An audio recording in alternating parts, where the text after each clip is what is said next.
नमस्कार, प्रणाम, हर हर महादेव। आप सब कैसे हैं? आई होप आप सब बढ़िया होंगे। दोस्तों, आप सभी को बता दूं कि आज सुबह में खेसारी लाल यादव का एक सॉन्ग आया है वेस्ट भोजपुरी पर, जिस सॉन्ग का नाम है रोमिंग में शरीर बाटू, जो कि काफी बेहतरीन सॉन्ग है, काफी बेहतरीन वीडियो के साथ। अगर आप लोग नहीं सुने हैं तो वेस्ट भोजपुरी पर जाके एक बार जरूर सुने।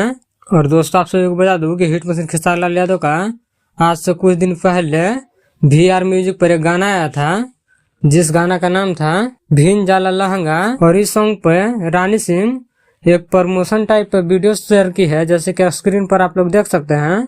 और इस वीडियो में पिकअप पर डीजे बांधकर और इस गाने को बजाया जा रहा है और डांसर लोग डांस भी कर रही है, आप लोग देख सकते हैं, जो कि काफी बढ़िया लग रहा है। प्रमोशन का तरीका कोई रानी सिंह से सीखे। अगर आप लोग इस सॉन्ग को नहीं सुने हैं तो VR म्यूजिक पर जाके जरूर सुने, काफी बेहतरीन सॉन्ग है, बेहतरीन वीडियो के साथ।